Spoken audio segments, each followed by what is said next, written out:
Hi guys, welcome back to this week's midweek trio. So I said to you that it'll be different every week.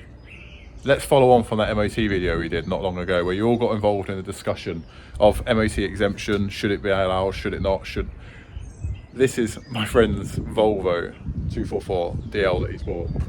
This has a legitimate MOT. And I think we should take a wander around and see just how, why, and I think we will come to the conclusion of it probably shouldn't have an MOT. This is my point, where looking after your car and actually having some just basic like visual skills of a structural car, of why it's very, very important.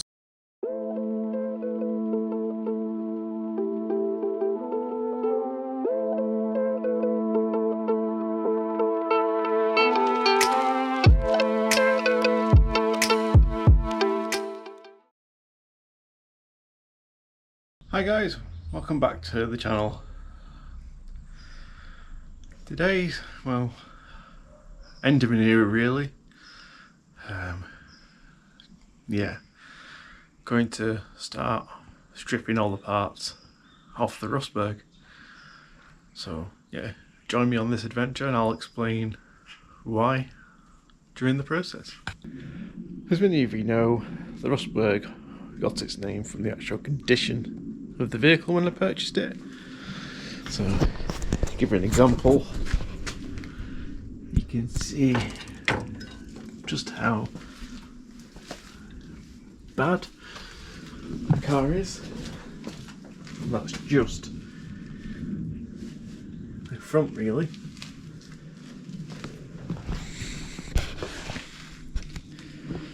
So, because of that, I've decided the car's just too rusty to do the work with. Don't know what's good, what's bad, what's been repaired correctly and what's not. So in 10 days from today, the car's been collected and taken away as just the shell doors, boot and bonnet. I'm keeping everything else off it, so like the engine, drivetrain, electrics and stuff like that. So join me on this adventure of stripping the car back. Not done much. Removed the headlight and a couple of things which are just laying in here, like the fan shroud and things like that. Oh, I'll move the fan. So you can see, that's a box with all the engine stuff in. That's a box with all the hardware. The other thing I've done is I've removed this now, so this comes off. So there we go. That's first piece removed. And that'll be one piece for the dipping. Next is remove whatever is left of this, which isn't much, and then do the same for this side. Actually, yeah, that's just got that one screw at the bottom, and headlamp supports will come out. This has a bolt behind the bumper, so I need to remove the bumper to access that bolt, and then the bolts at the bottom of this holding this on. This is a screw there, so unscrew that, and then I think that's all of the front panels off, so that will give me nice easy access to hit the engine up and out. I don't think this will be removable. No, that looks like that's welded either side, so that's structural, so it can't be removed. But yeah, slowly coming apart. That's it done for today. Been at it an hour. Doing it in the evenings after work, so I don't want to do too much. All this is off. as you can see, not in the greatest condition. I've unbolted the bumper, but it's stuck on still, so that'll be my first task for tomorrow. It's probably going to be opening up those holes so I can get the spacer out, and then continue going back slowly, removing everything from the engine bay. Hopefully tomorrow I get a time lapse on while I'm doing that, because I'm not working directly at the front. So yeah, this is going to be a challenge to get done in time. It's day 8. Couldn't do anything yesterday due to the weather and working a bit later, but I've come out and struggled, but managed to get the bumper off. So the problem was the two spacers had rusted slightly and swollen up, so I had to basically grind a bit of the top down to pull the bumper off, but you can see inside not very well, but there's one. This side's a bit poorly, so we'll see. So that's something I didn't know. So again, this is why I'm stripping it, see how bad it is. Next thing, I'm going to remove the bonnet because that's in the way, so I can get the bonnet off quite easily. So I'm not going to film that because come on, it's going to be very difficult, but I'll quickly unbolt it and bring you back in. There we go. It's off. It's just 2 bolts at the top and 2 bolts at the bottom. I couldn't access the 2 bottom ones with the bonnet on, so that's now off. So I can remove the rest of these now and keep moving slowly. Let's pull this off. Oh look, more rust.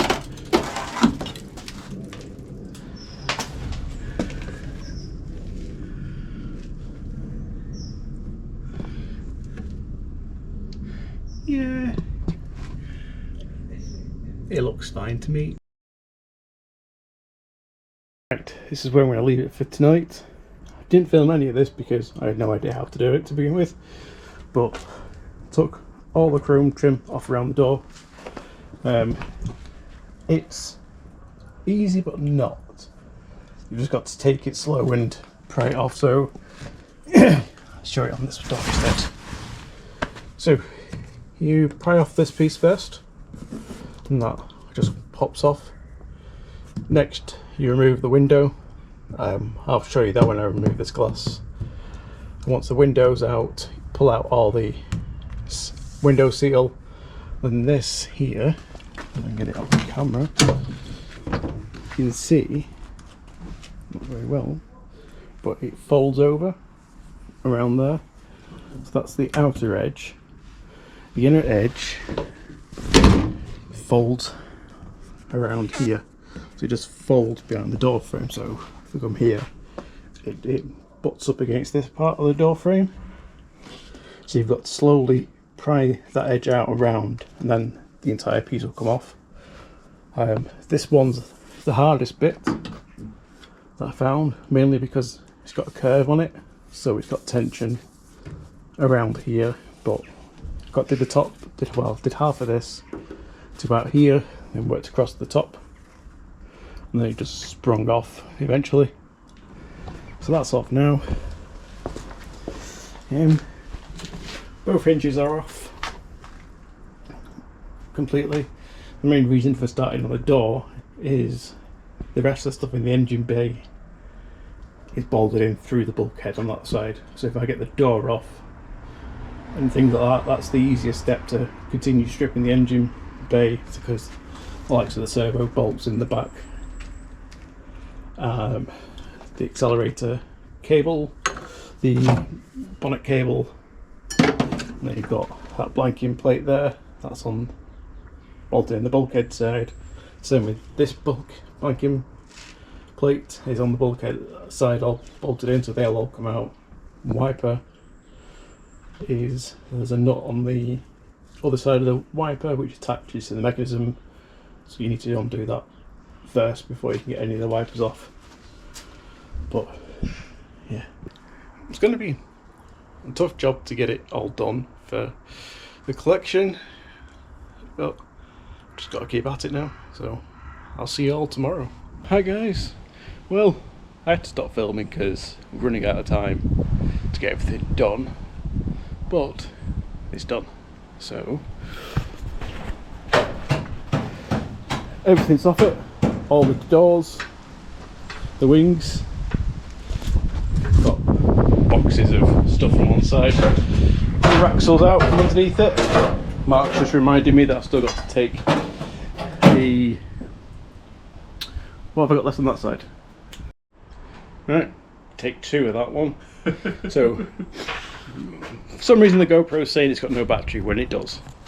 So all that's right. Take 3. Camera wasn't playing ball yesterday, so Mark's now gone and it's now Monday. But we did it, everything's out. Still very shocking that this car actually had an MOT. So let's go and show you what we found. So the rear axle's out. This was part of the fuel line and it's just rotten. You can see where basically it broke off.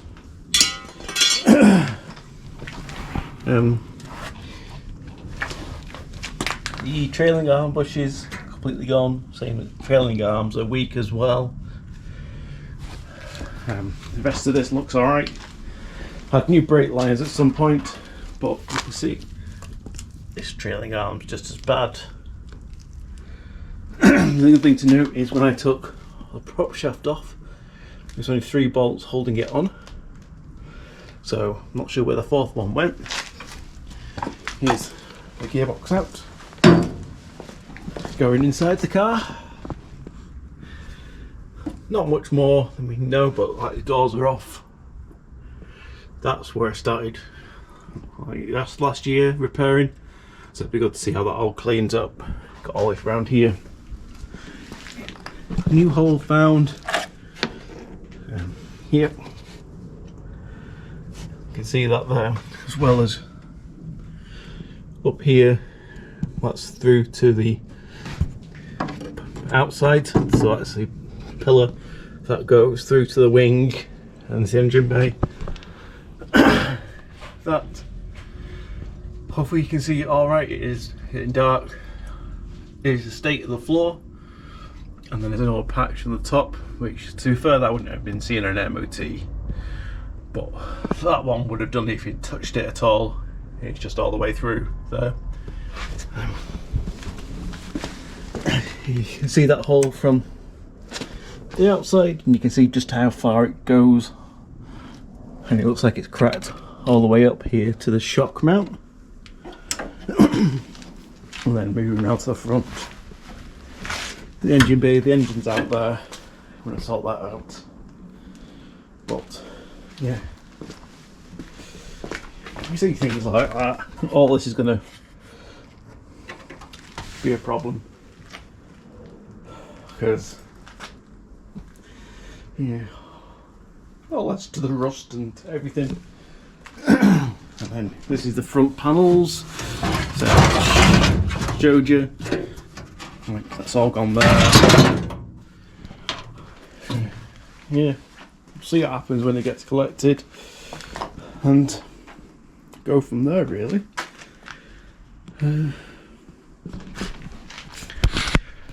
Yeah.